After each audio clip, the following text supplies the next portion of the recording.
হ'ল।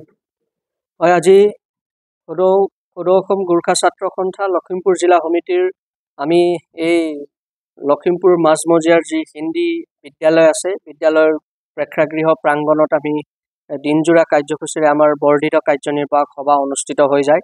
আপোনালোক সকলোৱে জানে যে লখিমপুৰ জিলাত বিশেষকৈ বসবাস কৰা গোৰ্খা সম্প্ৰদায়ৰ লোকসকল বিশেষকৈ মাটিৰ সমস্যাৰে জৰ্জৰিত হৈ আছে। বিভিন্ন সময়ত আমি বহু বিধায়ক, জনপ্ৰতিনিধি অথবা জিলা প্ৰশাসনৰ মুৰব্বী, উপায়ুক্ত মহোদয় অথবা আন বিভিন্ন ব্যক্তিক আমাৰ মাটিৰ সমস্যা সম্পৰ্কে আমি অৱগত কৰি আহিছিলোঁ, কিন্তু অতি পৰিতাপৰ বিষয়, কোনো এগৰাকী ব্যক্তিয়েই আমাৰ মাটিৰ সমস্যা সমাধান কৰাৰ ক্ষেত্ৰত সদিচ্ছা প্ৰকাশ কৰা আমি দেখিবলৈ নাপালোঁ। ই অতি দুৰ্ভাগ্যৰ বিষয়। বসুন্ধৰা 1 আহিল গ'ল, 2 আহিল গ'ল, আৰু এই তিনিটো আমাক যেনেধৰণে আমাক প্ৰতাৰণা কৰিলে এইখন চৰকাৰে, বিশেষকৈ অসমৰ মাননীয় মুখ্যমন্ত্ৰী মহোদয় বিভিন্ন সভা সমিতিত গোৰ্খাসকলক অধিকাৰ দিয়াৰ কথা কৈ যেনেধৰণে এই পৰ্যন্ত কিন্তু গোৰ্খাসকলৰ মাটিৰ সমস্যা সমাধান কৰি দিয়া নাই, তাৰ বাবে আমি আজি বৰ্ধিত কাৰ্যনিৰ্বাহক সভাত আমি এলানি প্ৰতিবাদী কাৰ্যসূচী ঘোষণা কৰিবলৈ বাধ্য হৈছোঁ।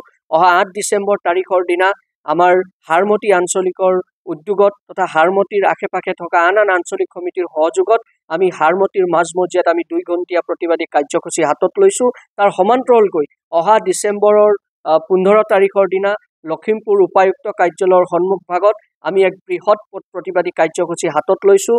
আৰু আপোনালোকৰ যোগেদি লখিমপুৰ জিলাত বসবাস কৰা চাউলধোহাৰ পৰা শিমলুগুৰিলৈকে সিঁচৰিত হৈ বসবাস কৰি থকা গোৰ্খা ৰাইজক স্বতঃস্ফূৰ্তভাৱে আহি আমাৰ সদৌ অসম গোৰ্খা ছাত্ৰ সন্থা লখিমপুৰ জিলা সমিতিয়ে আহ্বান কৰা যি প্ৰতিবাদী কাৰ্যসূচী আছে, দল সংগঠন নিৰ্বিশেষে আমাৰ জনগোষ্ঠীয় ৰাইজক ঐক্যবদ্ধভাৱে ওলাই আহি নিজৰ মাটিৰ অধিকাৰৰ যি সংগ্ৰাম, এই সংগ্ৰামত সমাহিত হ'বৰ কাৰণে আমি আপোনালোকৰ যোগেদি আহ্বান জনাইছোঁ। আৰু পুনৰবাৰ সময় আছে, আমাৰ জনপ্ৰতিনিধিসকলক আমি বিশেষকৈ ক'বলৈ বিচাৰিছোঁ, অহা 2026 সমাগত বিধানসভা নিৰ্বাচনে বিধায়ক জনপ্ৰতিনিধিসকলৰ দৰ্জাৰ সন্মুখভাগত আহি পাইছেহি। গতিকে তেখেতসকলক আমি আহ্বান জনাব বিচাৰিছোঁ যে সময় এতিয়াও আছে, আপোনালোকৰ বিধানসভা হয়তো শেষৰখন এতিয়া অনুষ্ঠিত হ'ব, তাত যাতে গোৰ্খাসকলে কিবা ভাল খবৰ পায়, বিশেষকৈ লখিমপুৰত বসবাস কৰা গোৰ্খাসকলে, ট্ৰাইবেল বেল্ট এণ্ড ব্লকত বসবাস কৰা গোৰ্খাসকলে যাতে সুৰক্ষিত শ্ৰেণীৰ মৰ্যাদা পায়, তাৰ কাৰণে আপোনালোকে কাম কাজসমূহ কৰক।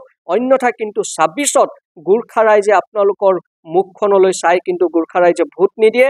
গোৰ্খা ৰাইজে আপোনালোকে কৰা প্ৰতাৰণা, আপোনালোকে কৰা প্ৰবঞ্চনা, মাটিৰ অধিকাৰ দিম বুলি কৈ যেনেধৰণে মাছ ভেকুলীৰ খেল আপোনালোকে আমাৰ জনগোষ্ঠীয় ৰাইজৰ লগত খেলিছে, সেই সকলোৰ প্ৰত্যুত্তৰ কিন্তু অহা 26ত আমাৰ গোৰ্খা ৰাইজে EVM-ৰ যোগেদি আপোনালোকক যোগ্য প্ৰত্যুত্তৰ দিব। আৰু সেই যদি প্ৰত্যুত্তৰৰ সন্মুখীন হ'বলৈ আপোনালোকে যদি বিচৰা নাই, তেন্তে আমাক অতি শীঘ্ৰে 26ৰ আগতেই আমাক এই যিহেতু ট্ৰাইবেল বেল্ট এণ্ড ব্লকত লখিমপুৰত বসবাস কৰা গোৰ্খাসকলক অন্তৰ্ভুক্ত কৰি প্ৰতিগৰাকী গোৰ্খা ৰাইজক নিচলা নিষ্পেষিত এই গোৰ্খা জনগোষ্ঠীয় ৰাইজক মাটিৰ পট্টা দিয়াৰ ব্যৱস্থা কৰক। অন্যথা 26ত কিন্তু ইয়াৰ যি ভয়ংকৰ প্ৰত্যুত্তৰ ভুগিবলৈ সন্মুখীন হ'বলৈ অসম চৰকাৰ তথা এই লখিমপুৰ জিলাত বসবাস কৰা এই লখিমপুৰ জিলাৰ বিয়াগুম জনপ্ৰতিনিধিসকল কিন্তু সাজু হৈ থকা উচিত। হ'ব।